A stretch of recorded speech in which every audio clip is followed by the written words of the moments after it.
Hello, I'm Steve Weber, the host of Book Cheapskate. We're running through the top 10 free Kindle books featured today on bookcheapskate.com. Thank God it's Friday, everyone, October 24th, 2025. As always, I'm joined by my co-host and bookworm sidekick, Cassandra. Good morning, Cass. Good morning, Steve. Happy Friday. Cass, you have anything fun planned for the weekend? I'm hoping something will come up. What about you, Steve? I don't know. I'll probably do some reading, maybe watch some Antiques Roadshow. I might stay up late tonight, then sleep in. Maybe on Saturday, I'll watch a little football, drink a couple of beers. That sounds really fun, Steve. Enjoy it. Okay, let's get into it. Our mission today, as always, is to dive into the top free reads featured on the site. We're going to pull out the key stuff, what makes each book tick for you. Yeah, find those little nuggets, the genre details, help you decide what to grab before it's gone. It's a pretty eclectic mix today, actually. It really is. Kicking things off, book one is Savory Pies. Tasty savory pie recipes for quiches, soufflés, and more. This one's from BookSumo Press. BookSumo. They tend to focus on making cooking really accessible, right? Like not super intimidating. Exactly. That's the whole appeal here. Yeah. The recipes are straightforward, no crazy techniques, no ingredients you have to hunt down for weeks. Yeah, it's aimed squarely at the home cook, which is great. And it covers a good range. You've got your classic pot pies, which are always comforting, but also things like quiches, even soufflés. And they make the soufflés sound, well, maybe not easy, but definitely doable. Less scary than you'd think. That's good marketing. And they give specific examples, right? Like, what kind of pies are we talking? Yeah, they mentioned a seafood sampler pot pie, a curried veggie pot pie. So classic and something a bit different. Okay. And things like a big apple soufflé, which sounds intriguing, and quiche a la Martinique. Ooh, fancy. Plus, they've got options for different diets, too, like an authentic vegan soufflé quiche. So, pretty inclusive. Nice. So something for everyone who likes savory baking. Sounds like a solid cookbook find. Definitely. Okay, shifting gears quite a bit now. Book number 2 is Dark Crimes. This is book 1 in the Detective Sophie Allen series. Okay, British crime mystery. Love a good series launch. Where's it set? The Dorset coast. So you get that atmospheric backdrop, which is always good in these kinds of books. Yeah, adds a lot. And the detective Sophie Allen, she's new. Well, she's heading up a newly formed violent crime unit in Dorset. So maybe new to the role, or the unit is new. The book probably clarifies that. Gotcha. So what's the crime? What kicks it off? It starts strong. A young woman is found stabbed through the heart. Cold November night, bleak setting, classic crime opener. Okay, standard enough, but usually there's a twist, right? Oh, yeah.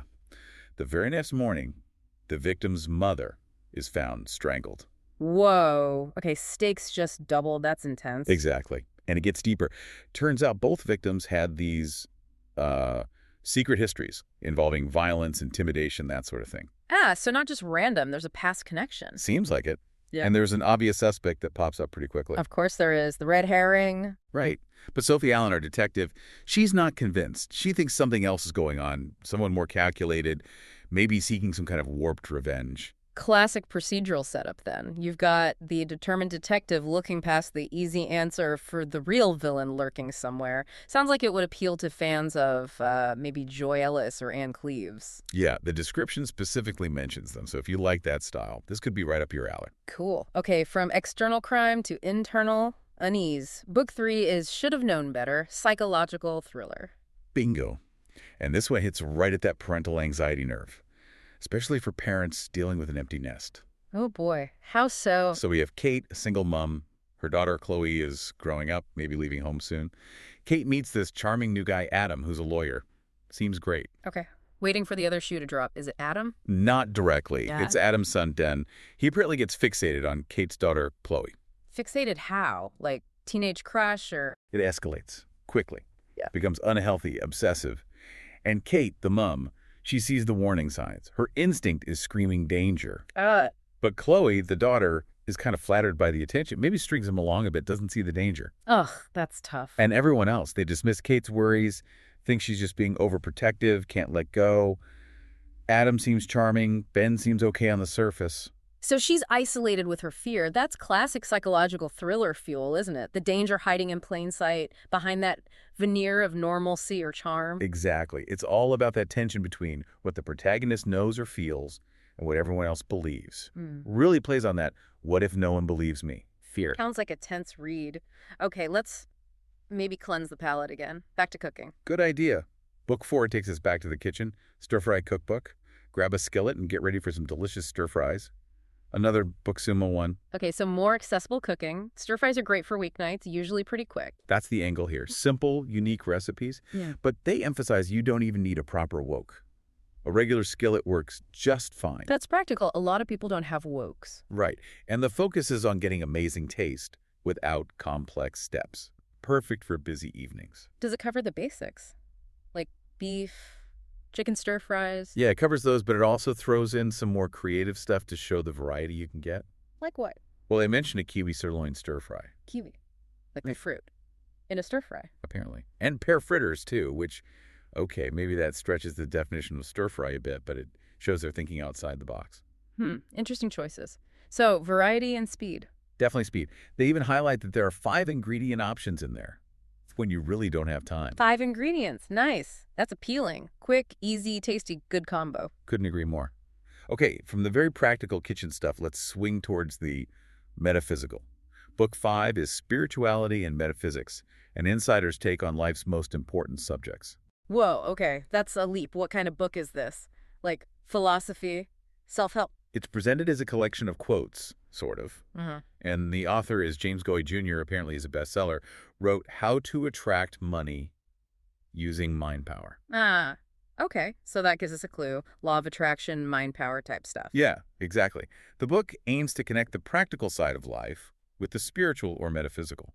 It suggests these concepts, mind power, law of attraction, even mentions quantum physics aren't just theories. He's saying they're actual tools. Tools for, and I quote here, increased safety, greater success, and spiritual enlightenment. So applying these big ideas to daily life for tangible results. Okay, so it's trying to make the esoteric practical. Does it give like concrete advice or is it more philosophical reflections? It seems more like thought-provoking insights. There's one quote they highlight that sounds pretty existential. Let's hear it. Okay, it goes, and I finally had to ask myself what one dream character could say to another dream character that would even matter. And I put my pen down for a long time. Finally, I picked it up again. After all, what else was I supposed to do? That's quite a reflection. A bit meta. Like questioning the point of it all, but then deciding to act anyway because, well, you have to. Yeah, it acknowledges that feeling of what's the point, Yeah. but lands on the side of carrying on. Interesting nugget in there. Might resonate if you're into that kind of thinking. Could be. Okay, let's ground ourselves again, maybe with a cozy mystery. Book 6, The Case of the Cat Crazy Lady. That title definitely screams cozy. It does. This is book 1 in the Buttercup Bend Mysteries by Debbie DeLuise. Buttercup Bend. Cute name. What's the setting like? Koozies always have distinctive settings. This one's pretty unique, actually. It's set in and around a pet cemetery and animal rescue center called Rainbow Gardens. A pet cemetery. Okay, that's different. Intriguing. Yeah, it's in a small town, Buttercup Bend, upstate New York. Very cozy sounding place. And the plot revolves around the cat crazy lady. Yep. Maggie Broom, the local cat crazy lady, dies. But here's the twist. She leaves most of her big estate to the animal rescue center. Not to her family. Cue the disgruntled relative. Exactly. Her estranged family shows up, very upset about the will, and the owner of the rescue center, Kathy Carter, she ends up investigating Maggie's death, which looks suspicious. So Kathy's our amateur sleuth. Does she own the pet cemetery too, or just the rescue? The description mentions both, Rainbow Gardens, and then naturally there's a second death later on to complicate things. Of course. Got to keep the sleuth busy. So the motive is likely tied to the will and the family conflict. Seems like the classic setup. Money, family secrets, resentment. Plus the author is apparently a retired librarian and a cat lover, so the animal focus should feel pretty genuine. That adds a nice touch of authenticity. Sounds like a solid, cozy start. Okay, next. All right, prepare for another genre jump. Book 7 is Hex of the Witch. This is book 1 of the Other Witch series, Urban Fantasy. Urban Fantasy, okay. Witches, maybe some vampires, werewolves, that kind of thing. Pretty much. Yeah. The protagonist is Amber. She's a skilled mistress of potions and runes. Cool skills. Is she in trouble? Big trouble. She's being hunted by vampires, ogres, and black witches. Ooh, popular lady. Why are they after her? Because she's developed a potion, a potentially world-changing one.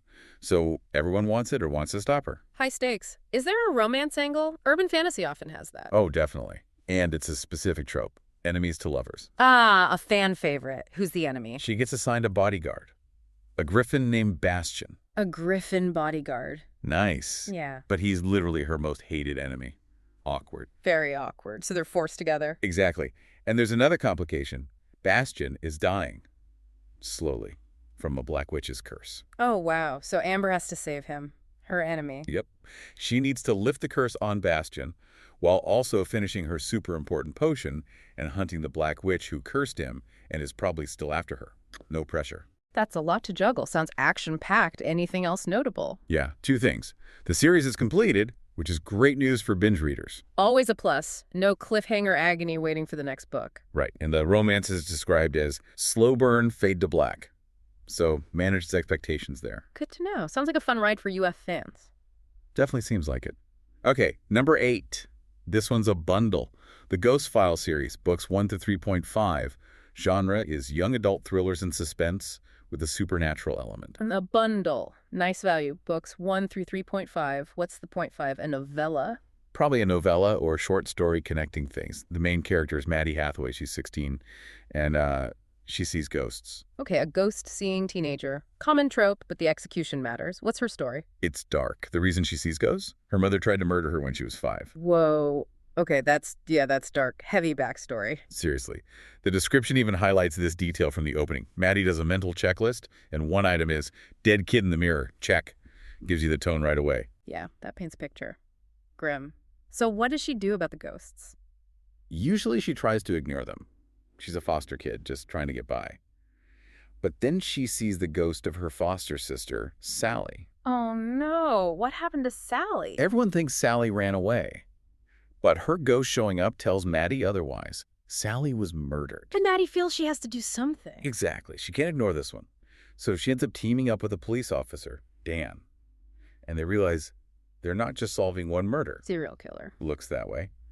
And Maddie might be the next target. Intense. So it mixes the supernatural ghost element with a grounded serial killer thriller plot. Yeah, and the bundle means you can just dive right into her story and see how she deals with all this. So it's pretty compelling for the YA thriller audience. For sure. Okay, almost there. Book 9. Back to Cozy Mysteries. This is Gingerbread and Ghosts, Book 10 of the Paradale Cafe series by Agatha Frost. Book 10. Wow, established series then.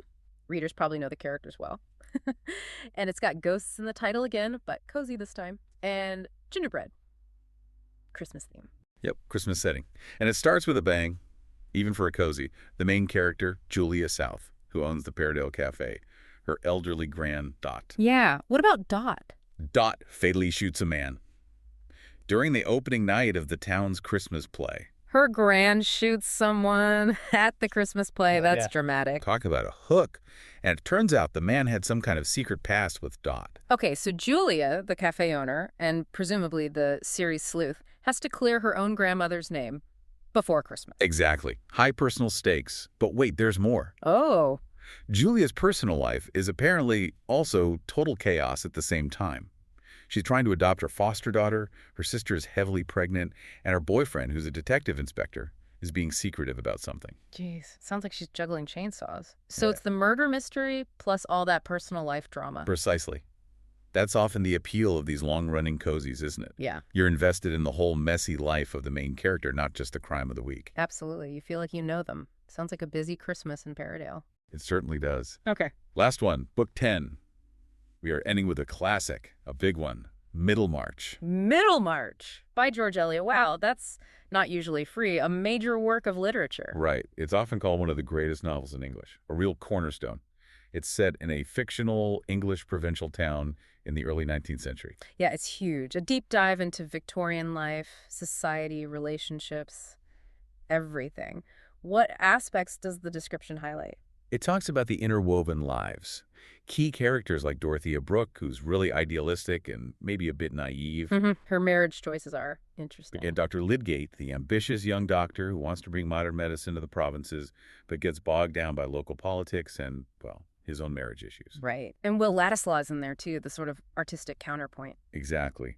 The book explores these timeless struggles, doesn't it? The desire for reform, the constraints of gender roles back then, ambition versus circumstance. Absolutely. It's incredibly complex psychologically. Eliot gets so deep into the characters' motivations and self-deceptions. It's not a light read, but it's incredibly rewarding. The notes suggest it's good for readers who like Jane Austen, but want something denser. More philosophical, maybe? That's a good comparison. Austen is brilliant with social observation and wit, but Eliot goes broader and deeper into the social fabric, politics, science, religion, the inner lives. It's just epic in scope. A fantastic freebie if you've ever meant to tackle it. Definitely a great find for a free book list. What a range today, huh? From savory pies to serial killers to George Eliot. Covers all the bases. Something for literally everyone. Well, thanks for joining us today. And remember, if you want to download any of the books we've mentioned today for free from Amazon, visit us at bookcheapskate.com and you'll have all the links right there. But do it now. These books are free today, but might be back to full price tomorrow. Also, along with those freebies, the site has a ton of specials on deeply discounted Kindle books and also a heads up on the best new releases. Every morning, it's all brand new. Cass, we'll do it again tomorrow. Sounds good, Steve. Bye, everyone. Until then, keep on opening new worlds with great books without opening your wallet. And whatever you do, remember this. When you read, Your mind becomes its own kingdom.